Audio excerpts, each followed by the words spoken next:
Hello, and welcome to the Social Psychic Radio Show featuring Jason Zook. In uncertain times, we must change our focus and priorities. This show will highlight social justice issues with the goal of expanding minds and increasing unity, love, and mutual respect for ourselves and our planet. We support the Black Lives Matter movement. Our show aspires to promote social spirituality, which simply means that by coming together, we can solve any of our problems, including the goal of bringing an end to all forms of hate, discrimination, bias, or oppression. We must protect our environment, reform our criminal justice system, and protect every citizen from police brutality. When we come together, it becomes possible to bridge the gaps that plague our society and divide us from within. We the people means everyone. Hello, and welcome to the Social Psychic Radio Show featuring Jason Zook. In uncertain times, we must change our focus and priorities. This show will highlight social justice issues with the goal of expanding minds and increasing unity, love, and mutual respect for ourselves and our planet. We support the Black Lives Matter movement. Our show aspires to promote social spirituality, which simply means that by coming together, we can solve any of our problems, including the goal of bringing an end to all forms of hate, discrimination, bias, or oppression. We must protect our environment, reform our criminal justice system, and protect every citizen from police brutality. When we come together, it becomes possible to bridge the gaps that plague our society and divide us from within. We the people means everyone. Hello and welcome to the Social Psychic Radio Show. This is Jason Zook. It's a great pleasure I have the opportunity of presenting special guest Daniel Libeskind. Daniel is the founder and CEO of Topia, a fully customizable, spatial-based virtual gathering platform that launched in May of 2020. Topia found quick success by summer of 2020, hosting over 25,000 people as a co-sponsor of Burning Man, providing virtual event spaces for Fortune 100 companies, IPO celebrations, and music festivals, as well as hosting birthday parties, reunions, and workspaces. Daniel's journey with technology and entrepreneurship began at an early age and took him from Wall Street to Silicon Valley and now Los Angeles. Born in White Plains, New York, he watched and learned from his dad, who commuted to the city every day, where he ran a financial services firm and invented technology platforms for the insurance industry. An avid baseball card collector, Daniel's first startup at the age of 8 was trading, buying, and selling cards based on their appraised value in Topps magazines. Daniel also had access to the family computer and with a childhood friend taught himself QBasic and experimented by hacking on games like Nibbles. To be closer to his mother's family, Daniel's family moved to Cleveland when he was in the middle school, and his father continued to commute to New York City once a week. Daniel decided he wanted to bolster his passion for building technology and entrepreneurship by mastering business and finance. By the time he was in high school, he was creating games in Java, including a full-featured RPG. He was also creating websites for friends and his entrepreneurial endeavors, including for his startups, Megahearts and Homeland Security Kit Company. Daniel attended Lehigh University in Pennsylvania, one of the top business and accounting schools in the nation. There he started and led the Real Estate Investment Club, which propelled him to win one of the few coveted internships for Lehman Brothers Investment Banking in 2008. When the crash hit, Daniel was fortunate to be hired full-time at Barclays Capital and their newly established investment banking division, where he specialized in healthcare technology companies. Daniel made his way west in 2011, working as a technology investor for Summit Partners, specializing in SaaS and healthcare. During his time in venture and investment banking, Daniel was an enthusiastic networker, even building a personal CRM, a macro-enhanced spreadsheet of over 3,000 personal contacts that he would update in real time. Daniel commuted an hour each way from San Francisco to Menlo Park and he started coding again on his train rides. In 2013, Daniel attended Hack Reactor, where he rediscovered his passion for coding, creating, and building companies. Over the next 5 years, Daniel would create approximately 30 apps and companies, mobile games, a mobile drink ordering app for bars, a motion-activated drone interface, security software, blockchain-based crowdfunding technology, and more. In 2015, he founded a startup called Body, which was a web RTC-based platform for fitness professionals to create their own virtual studios and teach interactive classes where the instructor could see the participants and participants could see one another. By 2018, Daniel became Chief Product Officer for Everpedia, working to provide economic incentives for knowledge. Here, he nurtured his interest in human connection and reimagined and rebuilt Everpedia to be a social platform. Daniel began creating a vision of building an immersive platform for customized experiences built around microtransactions and AI. He saw a need for a community-based immersive event space, one that was spatial, where groups could connect from around the world in a way that felt like being together in real time, but enhanced in ways that could only exist virtually. A service that wasn't focused on a one-to-many or few-to-many and could evolve the way we socialize and come together online. Then the pandemic hit. By April 2020, Daniel thought he might have missed the boat on this idea. But in just 3 weeks, he and his team built a prototype of a spatial experience where users could wander in and out of conversations with people just as they would in a real world setting. The result was the first iteration of Topia, and the first event was a festival celebrating life through the recognition of death and grief.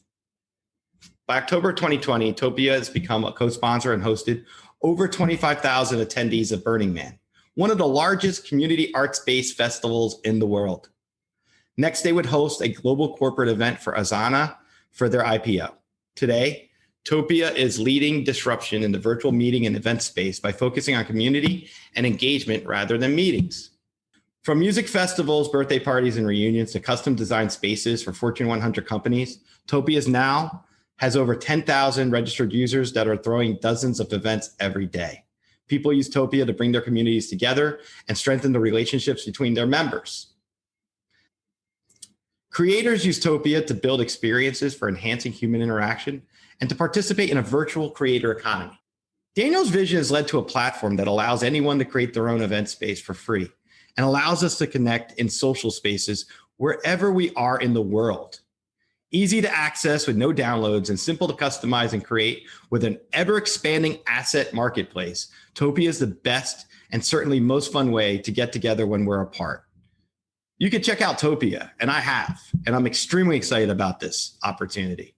You go to www.topia.io to check out more about this. Topia is an online virtual gathering platform with spatial chat with a full customizable world to work within. It's a great pleasure I welcome Daniel to the show. Welcome to the show, Daniel. Thanks, Jason. It is absolutely an honor and a pleasure to be here. Thanks for having me. I find your background very interesting, and I wanted to ask you, what was the first moment in your career where you realized that you were doing something very unique and special compared to what average people do?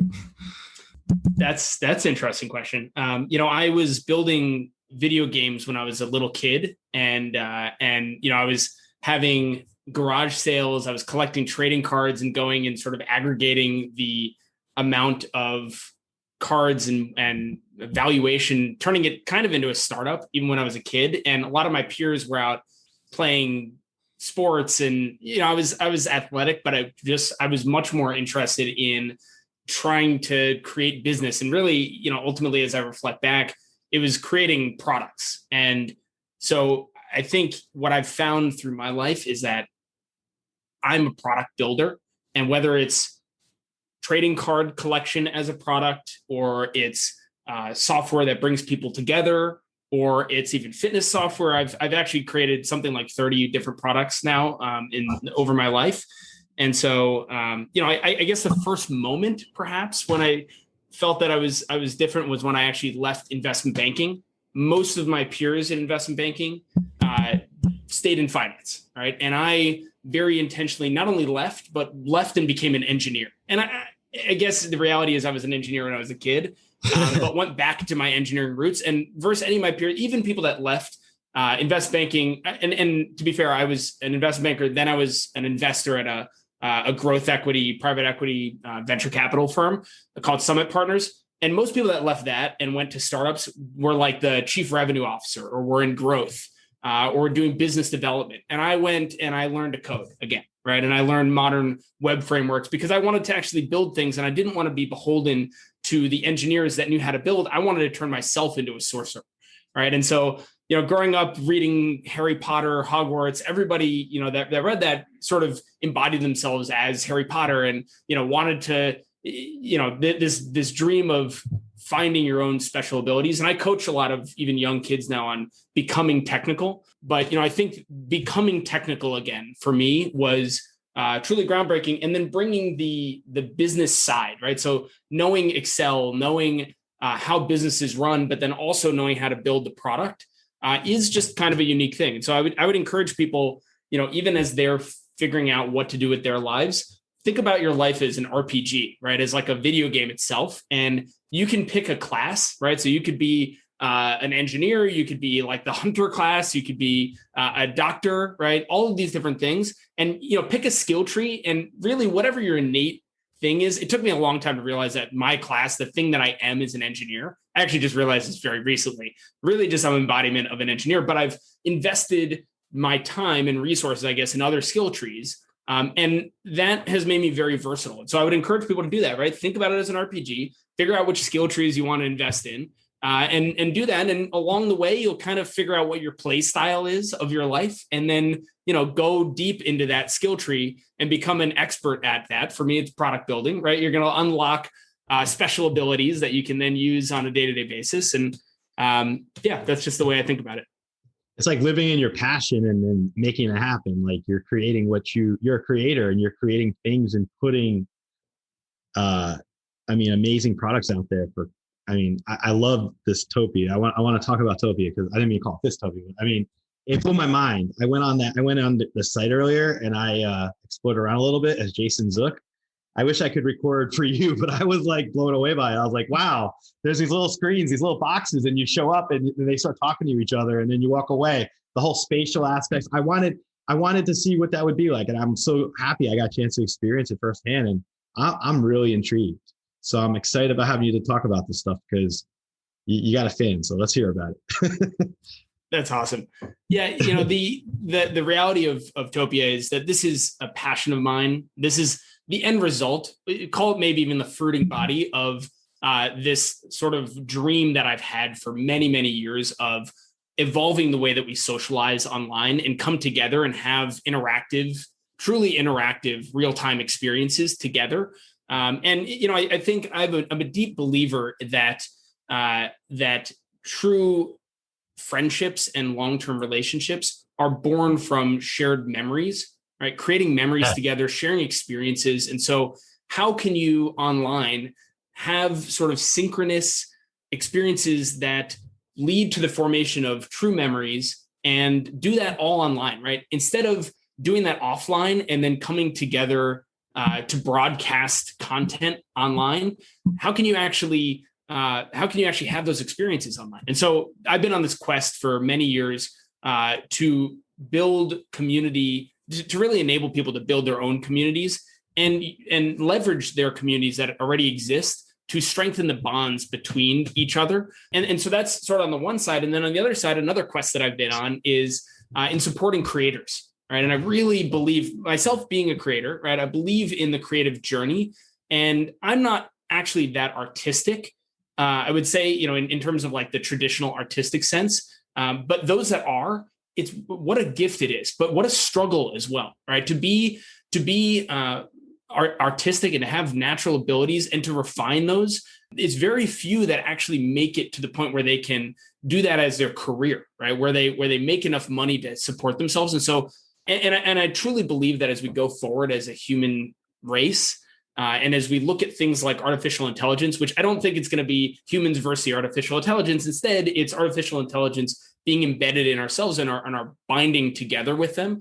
And when you look at the AI human evolution that is going to happen, the creatives are going to be the sort of last bastion of what it is to be human, right? A lot of the automation is just going to be done by the AI, kind of like how our phones have enabled a lot of the automative things that in the past you had to do manually. Now it's all automated. But the creative sense, some of our tools actually enable creativity, but we're not being replaced on the creative side. And all of that is sort of a rambling way of saying that, it's really important right now that we foster a sense that being a creative is a long-term viable option for even the kids right now, right? Be a creative, you should.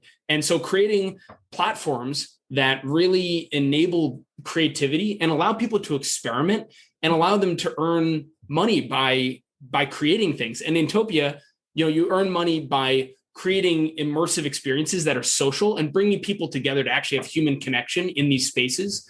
And we're calling those confluencers, and we can talk about more about that. But that's really it's the smashing together of sort of how do we support creators and how do we bring people together for real human connection online. I really am blown away by all this. These are things that I haven't been like thinking or contemplating. So like for me to have you to talk about this firsthand, and how did you come up with this idea originally? Was there an inspirational moment where you had an aha? Maybe you were sitting there with somebody at a Starbucks having a drink and you just thought in your mind, spatial Topia. Oh my God. Like, how did you first think of this? I had a startup in 2014, 2015 called Body that was similar to Topia, but for the fitness space. And it was a way for fitness instructors to create their own virtual fitness studios and then teach live interactive classes where they could see the participants could see each other. And it really made it so that you could work out online in a human way, right? I could take a fitness class with my sister in New York and our instructors in Chicago, and it feels kind of like we're all together in a way that previous to that, and now there are things like this that I'm describing that exist online, but previous to that, it was all broadcast fitness for the most part, right? Peloton was just starting to come into its own, but even that is mostly few to many, or even one to many, and then there's some connectivity. It's not really trying to emulate that experience of being in person. And so, when you're broadcasting, when you're one to many, there's not that ability for sort of community to build, right? And so Body was, I didn't even really realize it at the time, but what I was building was a community platform, right? And people that were taking these classes formed communities around the teachers, and the teachers, what ended up happening was the teachers really were leaning on Body to build their communities itself. A lot of teachers that were coming to the platform didn't have big followings. They weren't Jillian Michaels or a famous fitness instructor. They were ordinary people who wanted to find people all over the world that take their classes real time with them and have that human connective experience and fix their posture, for example. You can do things real time that you can't do in a broadcast one-to-many. You can actually watch how they are working out and you can give them help. And that's the beauty of an in-person fitness instruction. And so that was sort of the origin in many ways. And I've been into communities in general long before that. But that was the first time I built a product around the idea of building community online. And we were using a lot of the same, in its infancy, a lot of the same technology. So web real-time communication, which is what Topia is built around. And some of the modern JavaScript frameworks is actually one of the first things I coded after coming back to coding. And so, I that was sort of the kernel of this. Since then, I went on a journey of building. I built something like 20 products over 6 years. I was the chief product officer of a blockchain company called Everpedia, which is kind of like Wikipedia, but trying to incentivize the creators again through blockchain to be able to self-regulate and economically incentivize people to contribute content and then moderate each other's content. And so, that was another step in this direction. My plan, honestly, was over the next 10 years to build this out as a fully immersive social experience platform and creator ecosystem. And I was building a few different things. I was building something called Satoshi's War, which is a canvas-based Bitcoin Lightning game, which actually became sort of the precursor to Topia's game worlds. I was also experimenting with virtual reality platforms, something called Mozilla Hubs. I was building sort of the WordPress of VR. And that also is kind of what Topia is. So another way to think about Topia is as WordPress, a social immersive WordPress with plugins. We have a marketplace that are basically templates that you can plug in. And we have a lot more of that sort of stuff coming. So, I was already dabbling with these things. And when the pandemic hit, I realized that what people really needed right now was a really accessible browser-based way of bringing their communities together. And I was part of a few communities that were using Zoom to do this. And the problem with Zoom is that you need a facilitator. One of the problems with Zoom is you need a facilitator, right? Zoom's amazing for business meetings. It's not really great for unstructured hangouts. Casual discussions like we're having right now for the podcast, right? Being recorded through Zoom, ironically. But when we get on your platform, which I love about it, is it's casual feeling. You're like, it reminds me, because I have an Oculus, one of my friends gave me. And it reminds me of that flowing feeling where you can go around and communicate. And I like that a lot. And yet I like the fact that you have all the other people show up that are in your proximity and you can hear them based on where you go. That's really, that's immersive. It really is. Totally. And engaging with your people also. So, you are a podcast, you have a bunch of podcasts, but a lot of the people that you interview also have a bunch of podcasts, right? And so you could almost think of this as your website, instead of being this 2D non-social landscape that people can arrive at, you could create an entire world that is curated content of yours. You can embed YouTube. You can actually turn any asset into a clickable link that opens as its own web page. You can embed live stream Twitch. You can actually embed spatial video itself into video players inside the worlds. And so this ability to engage with your fans, with your community, and to allow others to do that too. And you can create portal networks between worlds. And so there's just all sorts of really interesting things you do around community building, real-time synchronous experiences, and really engaging with people that have shared interests with you. I'll just say this to you. I got the word TikTok off your energy. I know something about TikTok's going to be good for you in the future with your platform. So don't be surprised if you don't hear something about a TikTok or collaboration with you, because I feel like it could be very successful. Just my 2 cents. I get stuff when I talk to people, and if I get it, I share it. So.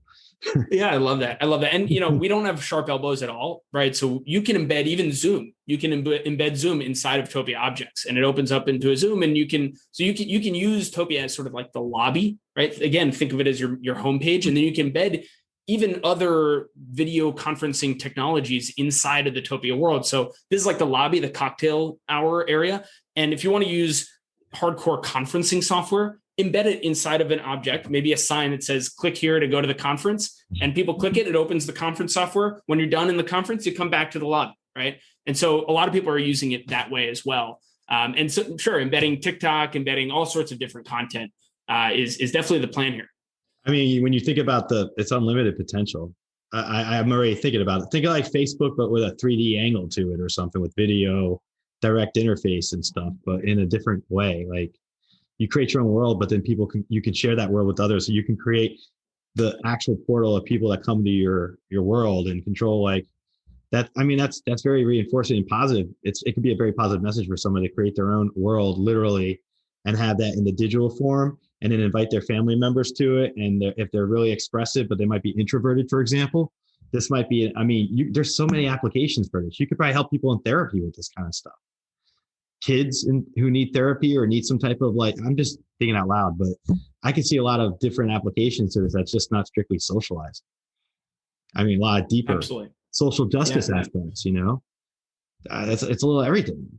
And we do have that, right? So there are movements even that are happening around the world on specific topics that you can turn a world into, for example, if you're there's something happening in British Columbia right now where people are chopping down trees. There's actually a Netflix show about this that's actually kind of terrible that they made a show out of this. But they're cutting down this old growth forest, and people that have lived there for that either have lived there for a really long time, or even just that are there right now are trying to protect the trees. And so that is the kind of thing where you could create an entire Topia world that is basically a British Columbia forest, and have an event in there, have music festivals in there, and bind together, bring people from all over the world. One of the crazy things about Topia is that what we're really doing is providing accessibility, right? So instead of however many people that are able to fly to British Columbia and that have the resources and the wealth to even be able to do that,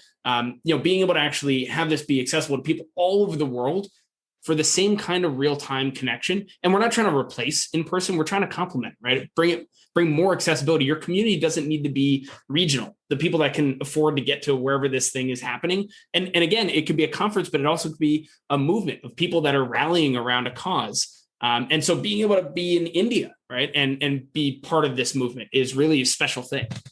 You can make it a global movement virtually. Yeah. Wow. Right. Think about that for a minute. Yeah. Think about that. And you're utilizing synchronicity in such a unique way. Like, I like it. I like the whole concept of it. Let me ask you this. What do you do in your off time? Because everybody hang out with friends, Yeah, okay. I mean, the reality is I'm a community builder in real life too. And I love people. I love people's energy. I like being in, I really like when people create space and you can be in that space and feel the energy. So one of my favorite things to do is to be with a group and have somebody actually creating space for us, facilitating an experience. I'm very into sort of experiential things in real life as well. And so, that's part of the motivation for building this in the first place. I'm a many-year burner. Going to Burning Man, would be another example. And so we actually hosted Burning Man last year, the virtual Burning Man. We're doing it again this year at the end of the month. So come check that out for anybody that's listening. Topia.io/burn will be where the burn is. And that'll start August 28th. And, so I do things like that. I have a big community of people that are really into experiential get-togethers. And, we're really trying to build this platform to enable that for people beyond myself. And one of the things that I've, and my community, one of the things that's been really interesting on my own journey and that I hear spoken many times is when somebody has a really profound experience, especially in a group, in a community, their first thing is, how do I share this experience with other people, right? How do I bring this to be accessible all over the world? And it's a challenging question, right? Because most experiences are actually very small and intimate. And so part of what we're trying to do with Topia is actually bring that accessibility. That's amazing. And when you brought up Burning Man, I'm a fan of Burning Man. I've never been to one yet, but I'm a fan of it and I respect it. I've been to one smaller festival a couple of years ago before COVID here in Florida, just to experience the art of it and the exchange of ideas. And it's an experience you can't describe. Like I attribute it to like time doesn't exist for 3 days. And you have a good time with a group of people that are amazing. I think it's an excellent experience for people to be able to endeavor on. Well, and Jason, one of the things that's interesting about an experience like that, so time doesn't matter, right? You also cut right through the sort of normalcy, right? And so when you meet people in an experience like that, you're not really asking them like, what do you do for a living, right? Or like kind of the pleasantries. You go deeper, right? And in the context matters. So one of the things that we deeply believe at Topia is that the context makes a huge difference. So meeting somebody at Burning Man or at a bar or at a conference or in their backyard or in a musical journey or an interactive theater or an art museum, all these different contexts really dictate what that interaction is going to be like. And so, it's one of the things you can hunt for all over the world and try to find these things to then have authentic connection, or a platform like Topia hopefully can make that easier for you. You can create your own platform for that connection and increase the opportunity of it, because you're basically putting it out there and saying, this is what that's really cool. And I'm just thinking of creative potential. You have all these influencers out there, right? And people who are across various media with Generation Z, millennials, whatever. And now you can offer them an extra opportunity for them to tie their stuff together into their own little world. I mean, the joke about younger people are very focused on themselves. It could go pretty far with Topia that they have their own little world, but I see it as a very positive thing. I think that everything with what we're talking about is it's a way to use spatial media in such a way where you enhance your experience online. Is there an app for it on the phone yet? Or is there where is that for Topia? Is it an app as well? Yeah, you can use it on your phone. I would say at this point, it's better on desktop. And one of the things that we actually have found and struggle with a little bit is that when people are on their phones, they're usually actually distracted. They're driving, they're not paying attention, they're shopping, and they're sort of listening in. And in Topia, it's all about actually interacting and being there, being present, right? Dropping into presentness with each other. And a lot of what people try to do in Topia is actually structure a world, structure an experience to bring presentness. And so on your phone, it's often hard to facilitate that. So we do have a mobile version. You get like a little mobile indicator when you're on mobile. You don't have video on as well, because most people would just turn video off because it's in their pocket anyways. And so just default to that. And so, we'll build better experiences, better user experiences for mobile in the future. But right now we're optimizing for the desktop, true presentness, being there experience. Where do you see this going in the future? Because I know that's always has to be the next spot, right? I mean, when you get this done, there has to be that next spot, the next, what's next? Yeah, we're trying to evolve how people socialize online. It's a big vision, really, and it's a lot to achieve. I would also say that the idea of hybrid events, right? So we're really set on not trying to replace in-person. I love in-person events. We want to be a complement. And I actually think the future of the internet is fraught, right? There are many schools of thought about what the internet should become. And if you are familiar with Ready Player One, and particularly the Sixers version of Ready Player One, for those that have seen it, the Sixers are an entity that wants to take over this metaverse and put ads in your field of view. And their thing is, how many ads can we put in your field of view before it causes seizures? Right? That's that's a dystopian outcome of the future, right? And for us, we want to be a force for good. And there are others like us that want the internet to evolve in a way that's really great for humanity. It doesn't replace what it means to be human. It doesn't just bring us all online 100% of the time and optimize for an attention economy. And so, when I think about the future of Topia, we think about hybrid of in-person, virtual, streaming between the two, bringing accessibility to in-person experiences. And then, the ability to actually do things online that you can't do in person, or that you may not be safe in person. And so a classic example here might be the ability to have two people that in person may actually, their factions may hate each other, right? And bring them together in person might be very dangerous, but online, it could be very safe. And for them to be able to actually be in space together that is crafted for this experience and to have a conversation can be really enlightening and blow away the polarization of what the internet, a lot of the sort of stuff that we're seeing from Tristan Harris's Social Dilemma, for example, talking a lot about the echo chambers of the social world, for example, and how do we combat the perils really of information just being force fed to you in unidirectionally, and so that is the future that we're trying to avoid, right? And trying to make it so that people can have conversations with each other. They can be in person, they can be virtual, they can be interacting both ways. And really we want people to also be able to express themselves creatively. So something that you were saying, do something that is a little scary to you. Try to build a world, upload assets, right? Upload experiences, bring your people together around topics and find people all over the world that are interested in the same topics and be able to connect with them. One of the great things about New York City is that whatever you're into, there's a lot of other people there that are into that same thing, right? And so in Topia, in the future, whatever you're into, you can find a community of people around the world that are into that same thing. And that's really, really powerful. It's empowering too. It's a form of empowerment that a lot of people overlook, is the ability to congregate and know others like-minded individual. You feel like you're belonging to something instead of you just being isolated, especially when you think about the context of, pandemic and everything, COVID. So many people had to stay home and cluster up. And I was in my condo for a year, but in Florida here, but it's like having these interactive opportunities, I think, are priceless right now. I think what you're doing is such an amazing thing to release it when you did, because I know you said you were trying to still work a little more on it before you were to release it, right? And the pandemic kind of accelerated your goal of launching it, basically. And I think that's a noble thing, because it's going to catch on. It already is, but it's going to start catching on a lot more as time goes on. And I think it's because of the usefulness of it, and the applications of it are unlimited. It can lead to so many other layers. What do you think about the future of the internet communication? Stuff that we're used to having the smartphone with us, and I'm 45, so I'm like a mixture of a hybrid of older people, but I still act like I'm not old at all. So I like my iPhone and have my gadgets and stuff, but then I get sometimes in over my head with certain technical stuff. But how do you see the future? Because I know you can kind of conceptualize things of the internet communication and that kind of stuff. It's hard to say. There's a lot of different paths that the internet could take and likely will take. I think we see emerging technologies like virtual reality becoming ever more present. And frankly, the pandemic accelerated that. Oculus Rifts were sold out for 6 months, maybe even a year, something like that.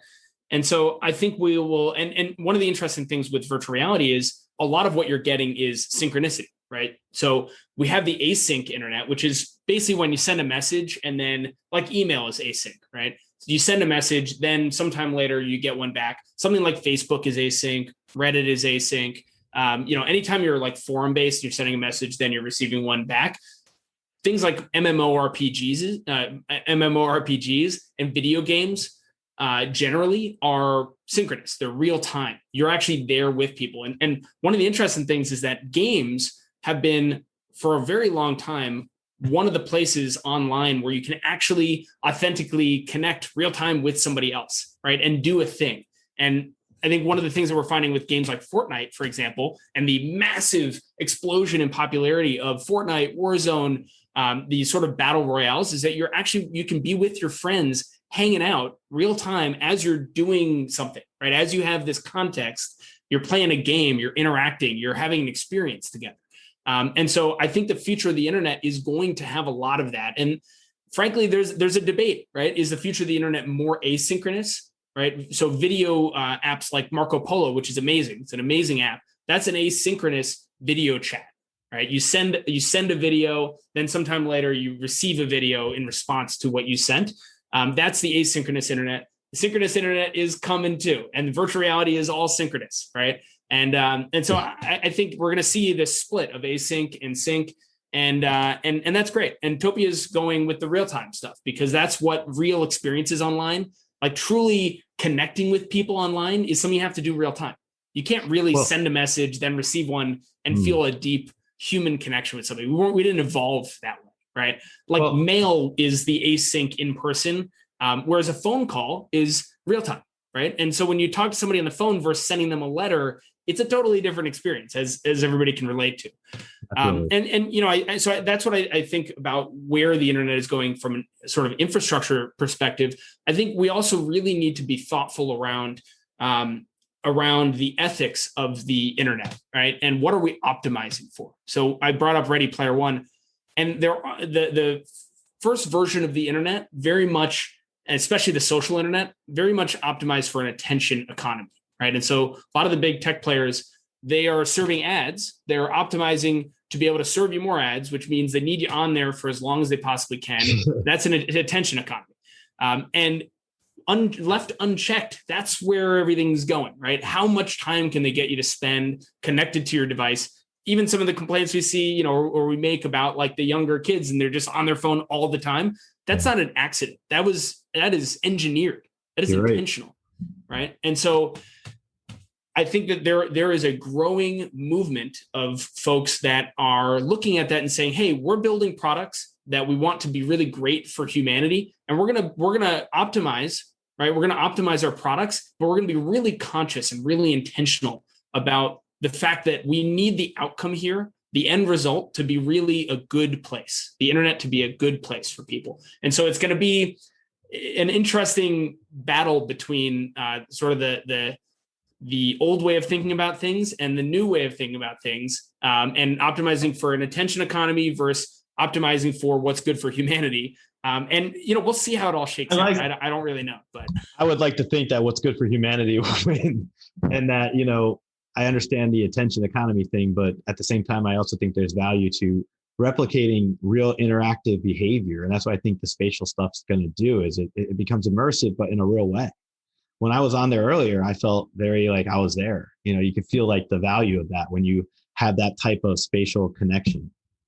The walking away and that's pretty powerful, I think, for an immersive experience for someone like myself that hasn't had that before, except for when I go on VR. It kind of reminded me like that, but without the VR headset, right?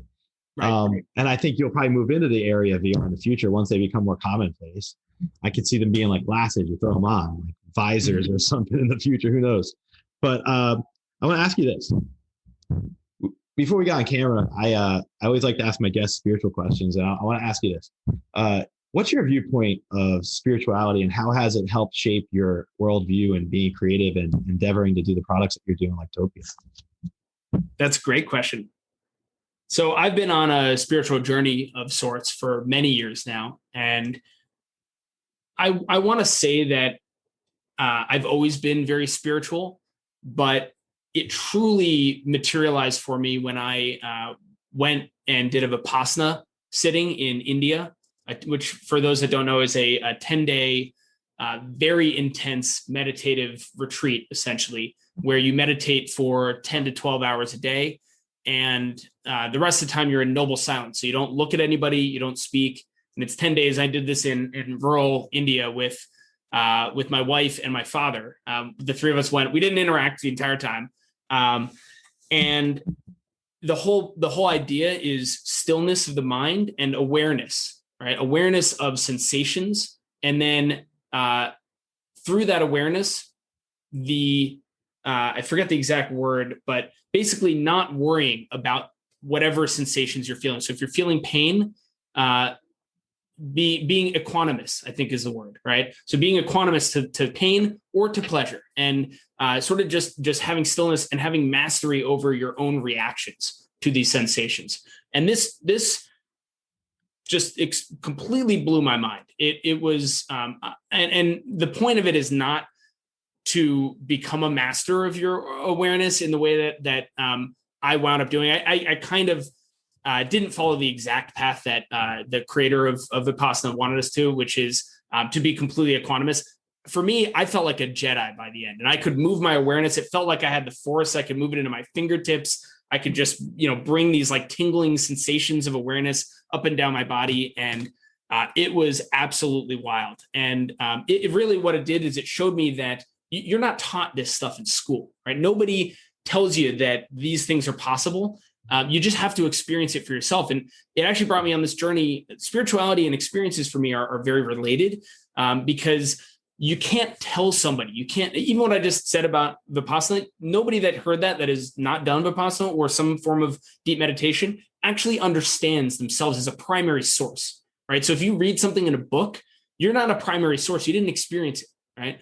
And so spirituality for me is actually not read in a book. It is not told to you. It is something that you can experience for yourself and have it become part of your knowledge, part of your spirit, part of what makes you you. It's like, the food that you eat, you are what you eat. You also are what you experience, right? And your spirit is what you experience, I believe.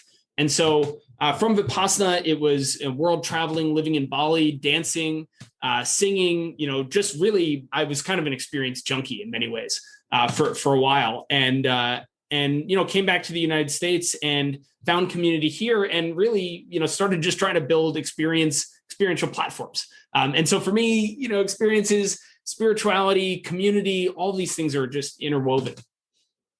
I feel like you look at the world as more than just 3D. You look at the higher levels of the world. And I feel like you get direct downloads yourself through all the meditative aspects of what you've done. And I feel like that helps benefit you. And it also gives you guidance with your ideas and your creativity. So like you're gonna have a lot more downloads coming your way. You think spatially. I feel like you have like the ability of looking at things from spatial points of view, and you grasp big picture things. So it's gonna be interesting to see what you produce in the future. Put it that way. I'm excited. I want to ask you this: when you look at yourself now and what you've gone through the last, say, 15 years of your life, what was the greatest challenge you experienced that you had to overcome in order to feel like you were ready to take on life's challenges, which put you where you are now? It's an interesting question. I think for me, probably one of the big struggles has been that I love building products for the sake of building products alone. And so I spent many years building things without really having an intention of even releasing them or doing anything with them. And that can actually get a little bit demoralizing in some ways. And I spent many years when I was younger, especially, and sort of less mature, and wasn't really sure exactly what I wanted from life, going from one thing to another, just obsessively building, inventing. Then, when I'm near the end of it, I'm losing steam. I find another thing and I go deep down that rabbit hole. And then, and I'm building that, and then I go deep down another one. I also struggled when I was younger to actually work with other people on these things. I like you said before, I sort of see the big picture. I'm also a software developer, and so I see the big picture. I know exactly, I can envision what the product should be, what all the features are, how it all relates, and I just want to sorcerer it. I want to manifest this thing, and other people slowed me down, right? What I've realized as I've gotten older is that you can't actually be successful by yourself. You can, that's probably an oversimplification. Depends on, how you look at success and, what you're actually trying to achieve, but you can't really build something that brings joy to millions of people by yourself. It's really hard, really, really, really hard. And you can't really do it and keep your sanity, I would say. Yeah. So, that's been a big journey for me is figuring out how to work with other people and how to actually delegate my own thought process, my own product building to others. And also, realizing that other people's perspective is often really complementary to the way that I'm thinking about things. And so even Topia, I'm not going to claim that Topia, what it is right now, is entirely my vision. It's definitely not at all, right? It's and it's not even just our team. There's so much impact from the Topia team, but it's also our community. Huge, massive impact. Topia would not be even nearly what it is. And I don't even mean that from like Topia wouldn't be what it is without its community. I mean, the product itself would be completely different if we didn't have people in our community giving us constant feedback. I mean, we launched the first version of this 3 weeks after I wrote the first line of the code. We had our first event, and the product was very immature, but we did that and we got a tremendous amount of feedback. We then iterated throughout the week. We had another event the next weekend, iterated throughout the week based on the feedback. And the whole thing has actually been very unlike any other product I've built, where we actually have a community of people that care about it and giving us feedback. And the product is a result of that, and it's the first really massive success of a product that I've had. And so the learning there for me is, build in public, build with your community, have them build it with you. And that's how you're successful. That's true. It does take a village, as they say. But I agree. I agree with everything that you said. Earlier when you were talking about ethics in the internet, that impressed me a lot too. I think we need that so heavily, to have ethics in the internet and to have it in a way that we're thinking about the future generations of humanity. How will we be raised on this stuff, and how is it going to change how we behave with each other, right? And interact, and what kind of negative ramifications can occur. Like you said, if you're sitting on your phone too much, the whole addiction to your smartphone. I'll admit, when I misplace my smartphone, I'm like, my iPhone, I'm like, where is it? Like, it gets frustrating for me sometimes, but then I unplug and meditate and it works out. But like, what do you think about that? Like, I think we're in transitional time. Everybody that's alive right now is witnessing something unparalleled in human history. And the trajectory that we're going really fast, and it's accelerating, right? And we don't really know where it's going, but if we survive as a species and don't wipe ourselves out, and we look way to the future, our great grandkids, we're going to the stars. And the nature of the internet itself is going to be very different than it is right now. And so in many ways, I believe that people will look back on this time as the time when these lines were drawn, right? And it's going to have to happen. The reality is it's going to have to happen over and over again. We're going to have to be confronted by these almost perilous moments in the internet, in technology, in human diplomacy. And, it's sort of like in Star Wars, right? Where you have the light and the dark. Yeah. Defaulting to light is not a thing, right? Once you are faced with the decision to go light or dark and you choose light, that's when you actually are and doing that over and over again, right? That's the way to stay on the path of light.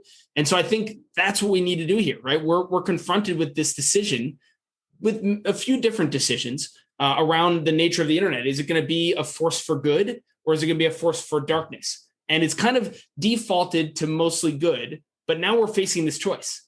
And so, I hope that we, and I hope that people like me are able to shepherd, help to shepherd us towards the light. And this is not the last time we're gonna have to make face this decision, but it's happening right now in front of us.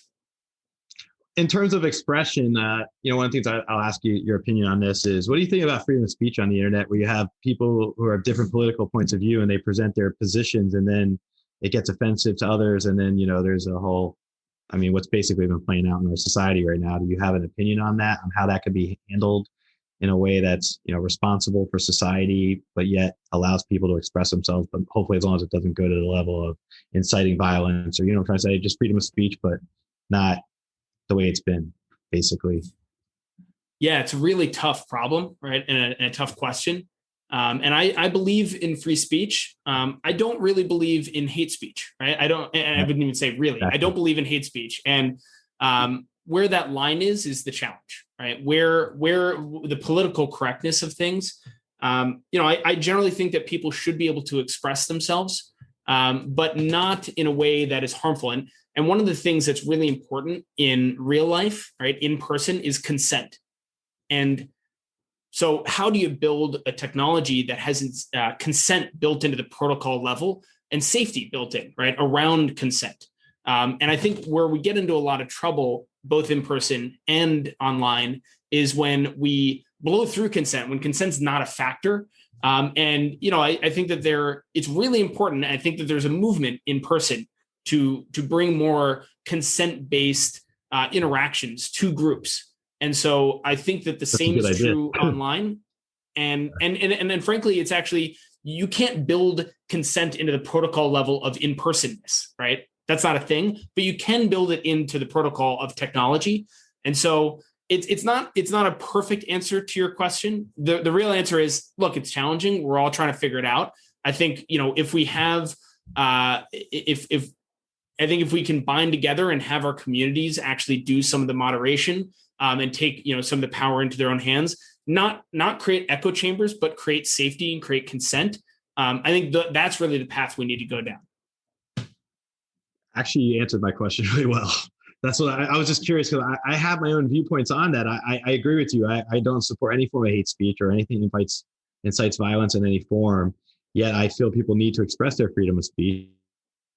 I'm on this platform, but it's like, you could be you can express who you are, as long as you don't intrude on anyone else's rights or offend others. I feel like, or incite hate, and speak truth, and those kind of things. But here's one question I'll ask. It sounds like you have a pretty fascinating just viewpoint on a lot of things, right? I'm gonna ask this. I'll go first so that you don't think I'm asking you something. If there's one personal detail about you that you've never revealed to the public on an interview before, what would it be and why? And I give different ones for myself, but one of them, I said I was a World War II buff. I'm kind of nerdy like that because my grandfather was in the Battle of the Bulge, and I always watch World War II documentaries to ad nauseum, where I love watching them. It's like my thing. And I always feel like in a prior life, I may have been in World War II or something, the whole past lives thing. But more importantly than that, I'm just a nerd like that. But that's one of my examples. One of my other examples is I kind of find it extremely fun to do podcast interviews.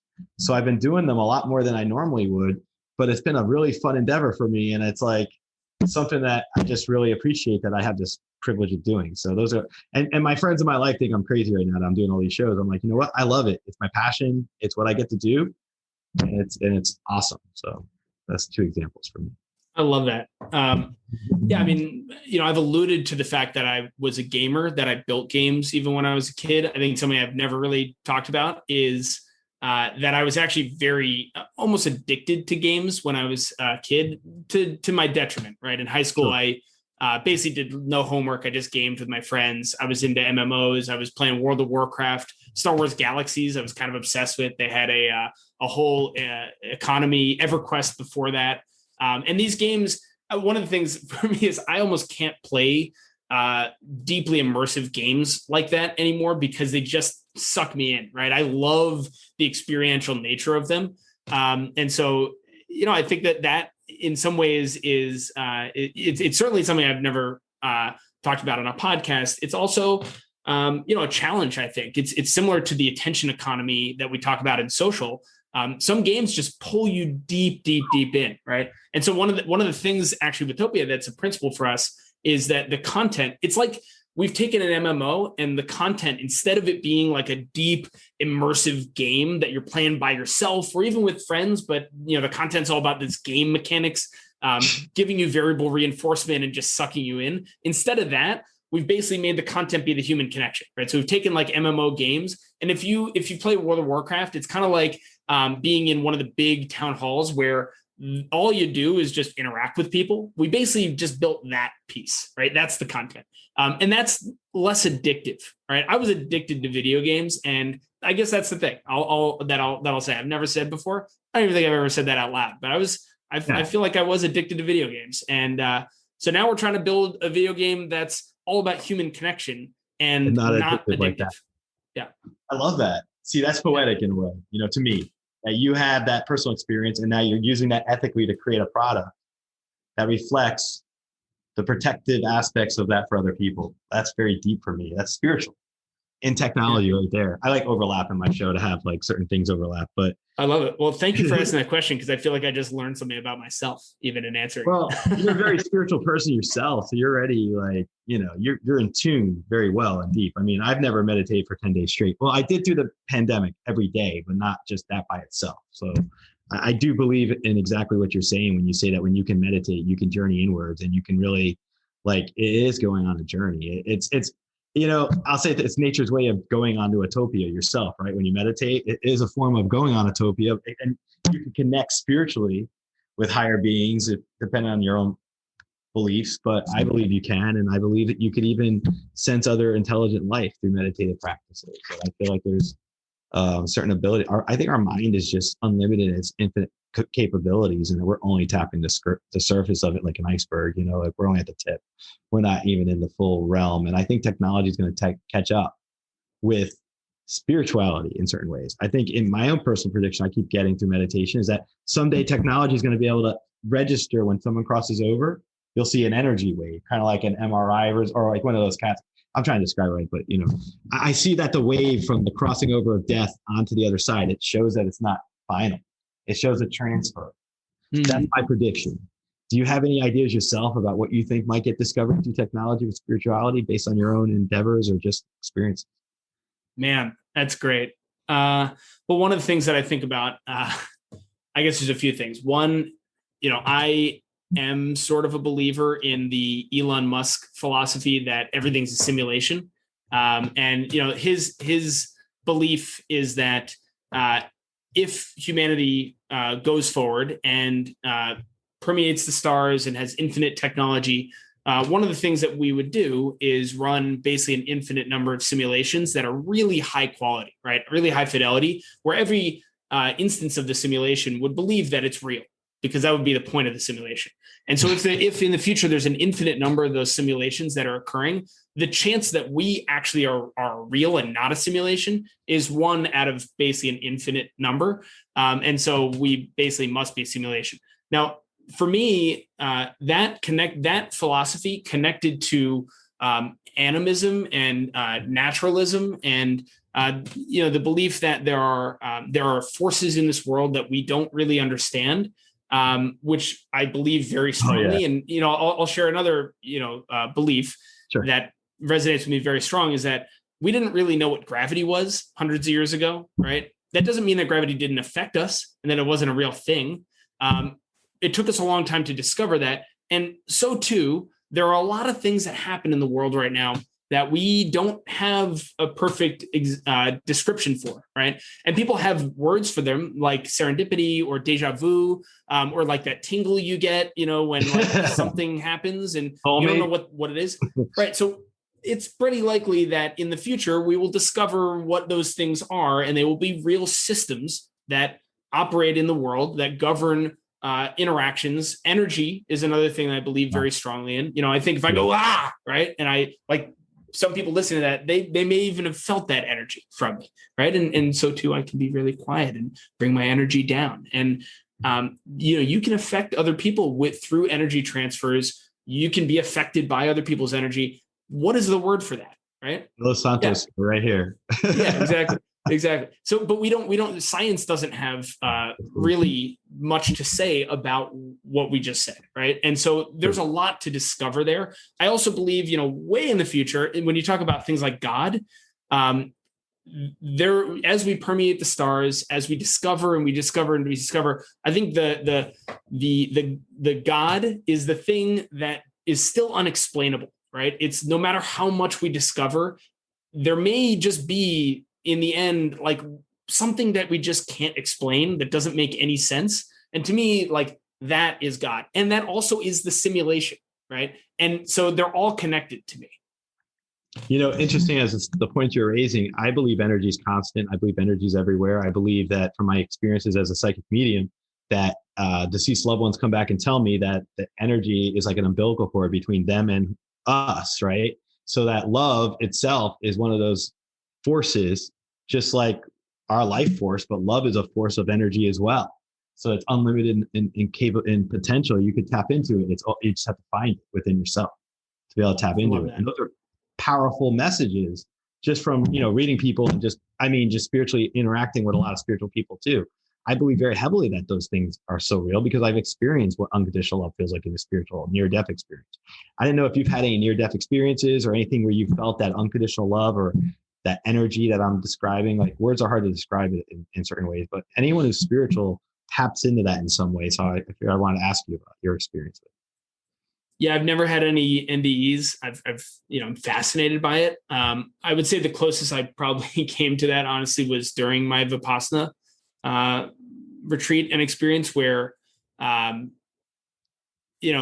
sort of disconnecting from myself even, and just having the ability to just be aware, not just of myself, but of everything simultaneously.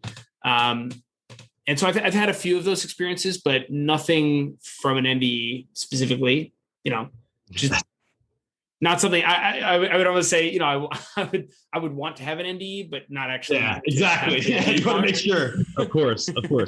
I had a near drowning accident in college, and then I had colonoscopy, and under anesthesia, I was in a spiritual experience with my grandfather. Wow. So I was in the garden, I felt all that, and it was a wave of unconditional love, but words can't describe it.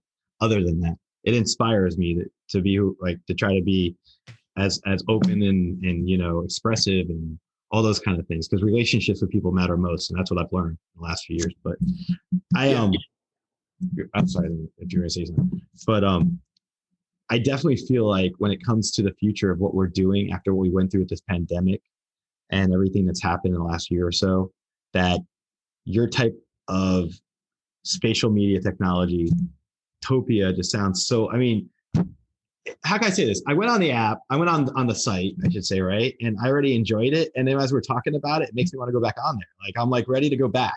Not that I'm addicted to it, just because it's a new thing for me to check out, and the ideas that are in my brain right now of what I can try to do expressively as a podcast host and try to create my own little Topia. Everybody wants to have their own little world, right? Think about it. Since we're little kids, we always had imaginary worlds, right? So why not create a virtual world and invite people to it and attach your stuff to it and be creative and see what you make, right? That's what we want our audience to do. So they should go and let me ask you, where would you recommend they go? Build their You can world. just go to, you can go to topia.io. There's a button to get started right on the homepage, and that will bring you into our welcome lobby where there are probably going to be other people sort of just messing around, maybe even somebody from Topia there to guide you a little bit. And from there, there's a button on the right that says create your own world, and you just create your own, and you can use one of our templates to get started and then customize it from there. We also have a marketplace where creators can come in and create entire templates or just specific scenes, collections of assets. And a lot of them are free. Some of them are paid, and you can just use that template. When you buy a scene, you actually get all of the assets as well, so you can customize the worlds and then try uploading your own stuff, right? Even we have kids that are scribbling on napkins and taking a picture and then uploading that into their world. You can try embedding YouTube content and create some kind of immersive experience for your friends and just bring them in, and have that sort of serendipity and that exploratory fun. We've also, like, my grandfather had his birthday party. He's 95. He had his birthday party in Topia, and we had like a an embedded video stream montage of videos, of images, of pictures of him throughout his life, right? And Wow. so creating that context, and then we're all, the whole family's around watching the video go and interacting with each other. And it doesn't even need to be super complex. It can be, a video montage. It can be Can you record on YouTube. Can you do like an event and record the event?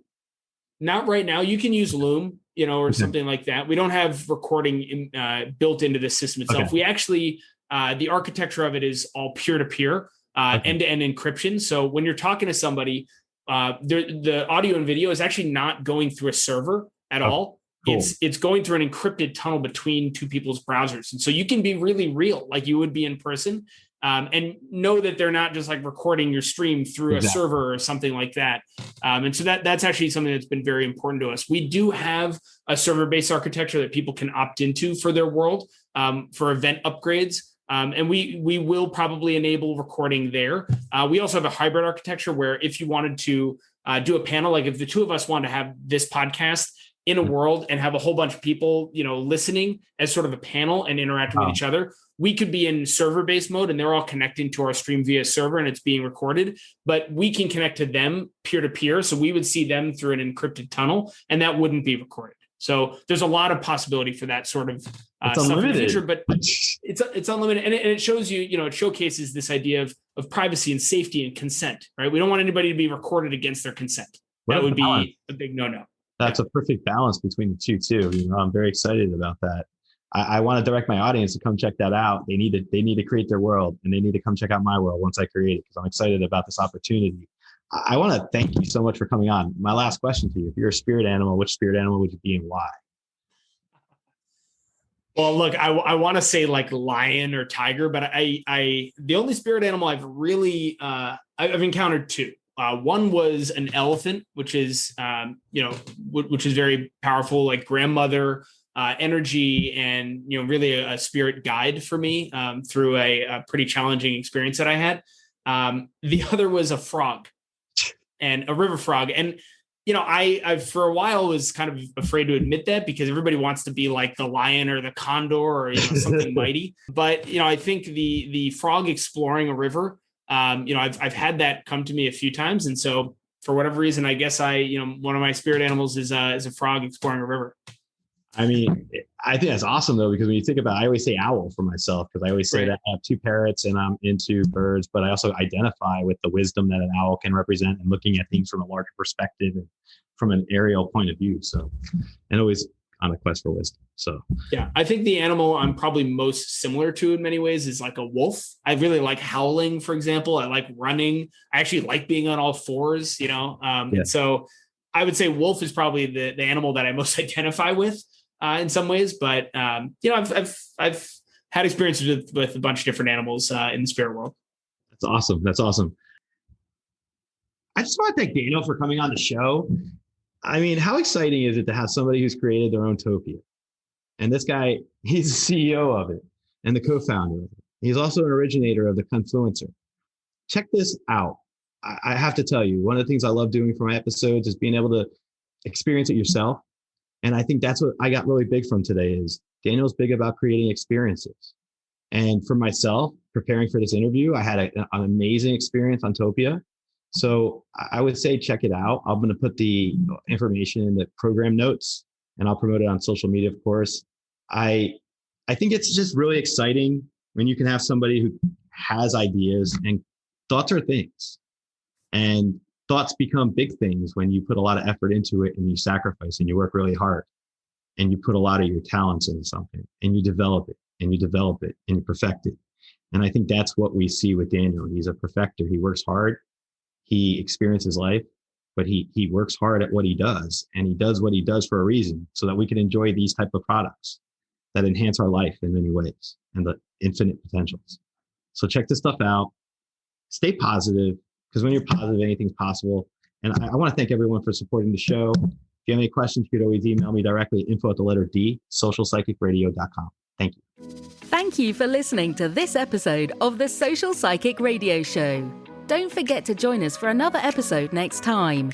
If you enjoyed the show, we'd love for you to subscribe, rate, and give us a review on iTunes. You can also check us out on Facebook, and don't forget to visit the Social Psychic YouTube channel.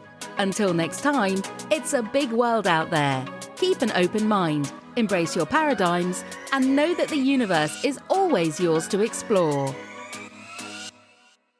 Thank you for listening to this episode of the Social Psychic Radio Show. Don't forget to join us for another episode next time. If you enjoyed the show, we'd love for you to subscribe, rate, and give us a review on iTunes. You can also check us out on Facebook, and don't forget to visit the Social Psychic YouTube channel. Until next time, it's a big world out there. Keep an open mind, embrace your paradigms, and know that the universe is always yours to explore.